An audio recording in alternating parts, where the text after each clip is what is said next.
Varicose veins కి సరైన చికిత్స కోసం సంప్రదించండి ఎవిస్ హాస్పిటల్. నమస్తే రమ్మగారు. నమస్తే జయ. దేవి ఖడ్గమాల, ఖడ్గమాల గురించి కూడా మనం తరచుగా వింటూ ఉంటాం రమ్మగారు. నిత్యం పఠనం చేస్తే మంచిదని చెప్తూ ఉంటారు కదా, అసలు ఎలా చదువుకోవాలి, దీని యొక్క విశిష్టత ఏంటండి? ఖడ్గమాల చాలా ప్రత్యేకమైంది, చాలా పవర్ఫుల్, చాలా విశేషమైంది. ఒకసారి చేస్తేనే అత్యద్భుతమైన ఫలితాన్ని ఇస్తుందని చెప్తారు. దాంతోపాటుగా ఇది కామ్యంగా చేసుకోవచ్చు, ఏదైనా ఒక ప్రత్యేక కోరికని పెట్టుకుని చేసుకోవచ్చు అని. అయితే ఖడ్గమాల అంటే మామూలుగా చూడు, ఖడ్గం అంటే ఏమిటి? కత్తి. చాకు కాదు, కత్తి. బాకు కూడా కాదు, చంద్రహాసం పొడుగాటిది ఖడ్గము అంటే. వరలో పెట్టుకుని తీసేది. అవును. ఖడ్గం ఒకటి ఉంది నీ దగ్గర, నువ్వు చీకట్లో ఎవ్వరూ తోడలేకుండా ఆ కత్తి పుచ్చుకుని వెళ్తుంటే నీకు ధైర్యంగా ఉంటుంది. అవును. అమ్మో ఎవరన్నా దొంగడ మన దగ్గర కత్తి ఉందిగా అనిపిస్తుంది. అదొక ధైర్యం. ఒక జంతువు ఎదురొస్తుంది, కత్తుంది. మనిషి ఎదురొస్తాడు, కత్తుంది. ఎవరు రారు, తోడు కత్తి, అంతే. ఖడ్గం ఉంటే అలా ఉంటుంది. ఖడ్గము అంటే సింగిల్, ఖడ్గమాల అంటే ఖడ్గాల దండ, కత్తుల దండ. కత్తుల దండ. ఆ కత్తుల దండ అండగా ఉన్నవాడి పరిస్థితి ఏమిటి? బ్రహ్మాండం కదా, సైన్యం ఉన్నట్టు. కత్తుల దండ ఉందంటే వాడి దగ్గర సైన్యం ఉంది. అట్లా పనిచేస్తుంది ఈ స్తోత్రం. మనం లలిత సహస్రనామాలు చదువుకుంటాం, అలాగే త్రిశతి చదివే కుటుంబాలు కూడా కొన్నింటే కొంతమంది అలవాటుగా చదువుతారు. నాకు అలవాటు ఉంది, చెప్పే కదా. అవును. ఈ ఖడ్గమాలని ప్రత్యేక పరిస్థితుల్లోనే వాడమన్నట్టుగా చెప్తారు. కత్తి రోజు పదును పెట్టి రోజు ఏదో చెయ్యవు నువ్వు. అవును. ఎవరు చేస్తారు కత్తితోటి నిరంతరము పని? ఎవరైనా క్షత్రియుడు, రోజువారీ రాజోచిత విద్యలు నేర్చుకునేవాడు, ప్రాక్టీస్ ఉండాలి. కాబట్టి మనలాంటి సామాన్యులు ఏం చేయాలి? దాన్ని పైన పెట్టి చూసుకుంటుండాలి, అవసరమైనప్పుడు తీయాలి, అంతే. ఇది ఒక కామన్ రూల్గా పెట్టుకోండి. నిత్యము అనుసంధానం చేసుకుని రోజుకొక్కసారి చదువుకోవచ్చు. అలవాటుగా అమ్మవారి స్తోత్రాలు చదువుకునే వాళ్ళు ఖడ్గమాల కూడా చదువుకోవచ్చు. ఓకే. విశిష్టత ఏంటి చెప్తారు. ఇంతకీ ఈ ఖడ్గమాలలో ఏముందంటే, ఖడ్గమాలని సాక్షాత్తు శ్రీ విద్యగా చెప్తారు. అది శ్రీచక్రం. శ్రీ విద్య అంటే అమ్మవారిని ఆరాధించే విద్య.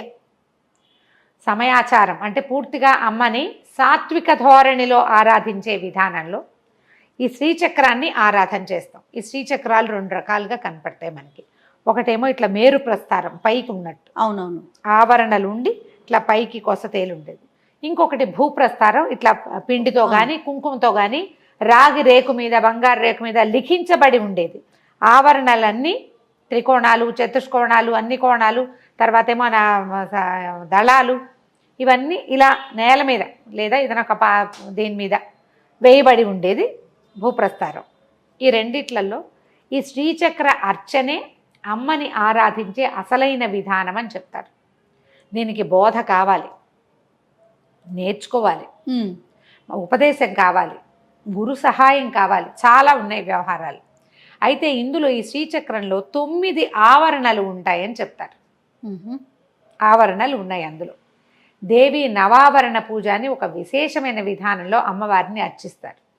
ఈ ఒక్కొక్క ఆవరణ ఉంది కదా, ఈ 9టిని ఒక్కొక్క దానికి ఒక్కొక్క సేపు ఒక్కొక్క అర్చన. ఇది మనం కొన్ని చోట్ల దేవాలయాల్లో కనపడుతుంది. నవావరణ పూజ అని మన బెజవాడ దుర్గగుడిలో కానీ అమ్మవార్ల ఆలయాల్లో నవావరణ పూజా విధికి మనం డబ్బులు కట్టి పూజ చేసుకోవచ్చు. ఓకే. ఇళ్లలో చేయడానికి చాలా పెద్దది. మేము ఇదివరకటి కాలంలో ఎప్పుడో 15-18 సంవత్సరాల క్రితం, 15-16 ఏళ్ల క్రితం పుష్పగిరి పీఠంలో మా మరిది గారు ఉన్నప్పుడు మేము అక్కడికి బాగా వెళ్ళేవాళ్ళం. పౌర్ణములప్పుడు చేసేవారు. ఎంత బాగుంటుందో నవావరణ పూజ, మహాద్భుతంగా ఉంటుంది. కుంకుమార్చన చేస్తారు. అయితే ఈ అర్చన మహా బాగుంటుంది. 9 ఆవరణలకి పూజ. ప్రతి ఆవరణ అవ్వగానే నైవేద్యము, హారతి, తర్వాత మళ్ళీ రెండో ఆవరణలోకి వెళ్తాము. చాలా విశేషంగా అద్భుతంగా కనిపిస్తుంది. ఏదైనా అవకాశం లభిస్తే తప్పకుండా తీసుకోండి. ఈ 9 ఆవరణల్లోనూ ఉన్న పూజలో ఆవరణల్లోనూ ప్రత్యేక శక్తులు కొలువై ఉంటాయి. ప్రతి ఆవరణలోనూ అమ్మవారి యొక్క సైనిక శక్తి అనుకో, ఆవిడతో పాటు ఉండేవి. ఓకే. ఈ శక్తులన్నీ ఇట్లా చుట్టూతా ఉంటాయి. ఇవి మనకి ఖడ్గమాల ఏంటంటే ఆ శక్తులన్నిటినీ మనం ఒకే చోట వారి పేరు తలిచి పిలుచుకునేందుకు అవకాశం ఉంది. నవావరణ చేస్తే ఎలాంటి ఫలితం లభిస్తుందో ఖడ్గమాల చదివితే అలాంటి ఫలితం లభిస్తుంది. అద్భుతం కదా. అయితే ఇప్పుడు దాంట్లో మన మామూలుగా మనం ఒక స్తోత్రం ఏదైనా చదువుకున్నాం అనుకో, విష్ణు సహస్రనామం చదువుతామా, అందులో ఫలశ్రుతి ఉంటుంది, ఉత్తరపీఠిక. ఈ స్తోత్రం చదివిన వాళ్ళకి పిల్లలకి రోగాలతో ముచ్చితే రోగాత్ బద్ధో ముచేత బంధనాత్ అని చెప్తారు.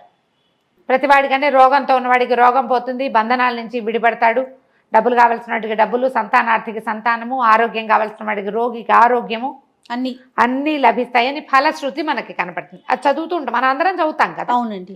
మనం లలిత సహస్రంలో పెద్దగా ఫలశ్రుతులు ఎవరు చదవరు, మొత్తం అమ్మవారి నామాలే చదువుతారు. అవే 180 పైన ఉన్నాయి శ్లోకాలు. ఈ మన ఖడ్గమాలలో ఒక ప్రత్యేకమైన ఫలశ్రుతి కనిపిస్తుంది. దీన్ని గనక, ఈ ఖడ్గమాలని గనక చదివిన వాళ్ళకి అష్టాదశ మహాద్వీప సామ్రాజ్యానికి భోక్త అవుతాడు వాడు. 18 ద్వీపాలతో కలిసి ఉన్నటువంటి మహాసామ్రాజ్య భోక్తగా అవుతాడు. అక్కడి నుంచి వీడికి ఎన్ని రకాల సమస్యలు తీరిపోతాయో, అంటే ఏ ఏ సమస్యల్లో ఉన్నవాళ్ళు ఇది చదవాలో ఫలశ్రుతిలో వివరంగా చెప్పబడింది. ఎన్ని రకాల విశేషాలు చెప్తారు. ఫలశ్రుతే అట్లా స్టార్ట్ అవుతుంది. ఏషా విద్య మహాసిద్ధిదాయిని స్మృతి మాత్రత. స్మృతి ఒకసారి తలుచుకుంటేనే మనకు వచ్చేస్తుంది. అగ్నివాతము, మహాక్షోభము, అన్ని రకాల సమస్యల్లో లుంఠనము, అంటే మనం ఎవరైనా మనని విద్య చేశారు, మనం మొత్తం నష్టపోయాం, తస్కర భయం, దొంగల భయం, వాటన్నిటి అపస్మారము, జ్వరము, వ్యాధి, వీటన్నిట్లలో అక్కడి నుంచి మిత్రభేదము, గ్రహభయము, స్నేహితులతో ఇబ్బందులు వచ్చినప్పుడు, వ్యాపారాల్లో స్నేహితులు డబ్బులు కొట్టేస్తారు, అవునవును, అలాంటప్పుడు గ్రహ భయము, మనకి గ్రహ స్థితులు బాగుండలేదు. వ్యసనేషు ఆభిచారికేషు అంటారు. వ్యసనాలు, ఏదైనా వ్యసనాల వల్ల ఇంట్లో వాళ్ళ వల్ల ఇబ్బంది వస్తాయి, బ్యాడ్ హ్యాబిట్స్, అవి వదలటం లేదు. వ్యసనాల వల్ల వచ్చినటువంటి రకరకాల సమస్యలు అవన్నీ తీరిపోతాయి. అభిచారకం, ఎవరైనా మన మీద బ్లాక్ మ్యాజిక్ చేశారనుకుంటాం. ఇవాళ రేపు చాలా మంది అడుగుతుంటారు, మాకు వాళ్ళు ఎవరో చిల్లంగి పెట్టారండి, అదేదో పెట్టారండి, ఇదేదో ఈ రోజుల్లో ఎక్కడుంటాయమ్మా అంటాను నేను. కానీ వాళ్ళందరికీ ఇది చదువుకోండి అని చెప్పేస్తా. ఎలాంటి దోషంలో అయినా సరే మాలా మంత్రాన్ని స్మరించమంటారు. అమ్మవారి పరివార శక్తులు ఆమె యొక్క ఆ 9 ఆవరణల్లోనూ 9 ఆవరణలు దాటి మనం లోపలికి వెళ్తే శ్రీచక్ర బిందు మధ్యగతగా ఉంటుంది, అమ్మవారి మధ్యలో ఉంటుంది. ఆమెని ఆవరించుకుని ఉన్నటువంటి ఈ ఇన్ని శక్తులని మనం పేరు పేరున పిలుస్తాం ఈ స్తోత్రంలో. నమః అని చెప్తాను, నీకు ఒక నమస్కారం అమ్మ నీకు నమస్కారం అని ప్రతి దేవతని హృదయదేవి, శిరోదేవి, శిఖాదేవి, కవచదేవి, నేత్రదేవి, అస్త్రదేవి అని ఇలా వస్తాయి పేర్లు. సర్వాశా పరిపూరక చక్రస్వామిని. అసలు ఎంత చక్కగా ఉంటాయో. పెద్దగా టఫ్ కాదు పదాలు, కష్టం కాదు, అంత కష్టమైనవి కాదు. చిన్న చిన్న వాచా దోషాలు వచ్చేందుకు అవకాశం ఉంది. ఆశకి ఆశ అంటారు చాలామంది, శాకి సా అంటారు. శా వేరు సా వేరు కదా. ఆ చిన్న చిన్న దోషాలు లేకుండా చదవాలి. ఓకే, దోషాలు కనుక లేకుండా చదివితే ఈ ఖడ్గం మన చేతిలో ఉంటుంది. తప్పులు లేకుండా చదువుకోవాలి. స్నానం చేయకుండా ఎట్టి పరిస్థితుల్లోనూ చదవకూడదని చెప్తారు. ఇన్ని శక్తులని మనం పిలిచేటప్పుడు మనం పవిత్రంగా ఉండాలి. ఎప్పుడు పడితే అప్పుడు మధ్యాహ్నాలు జ్ఞాపకం వచ్చినప్పుడు కాకుండా శుద్ధిగా స్నానం చేసి ఒక సమయం పెట్టుకుని పొద్దునో సాయంత్రమో కొంచెం పంచదార పాకమో లేదా పానకమో, పటిక బెల్లం పానకమో, బెల్లం పానకమో చేసి పక్కన పెట్టుకుని అంత వడపప్పు చేసుకుని చదువుకోవచ్చు. ఓకే, రోజువారీ ఒకసారి చదివేటప్పుడు మీ మామూలు నిత్య నివేదన సరిపోతుంది.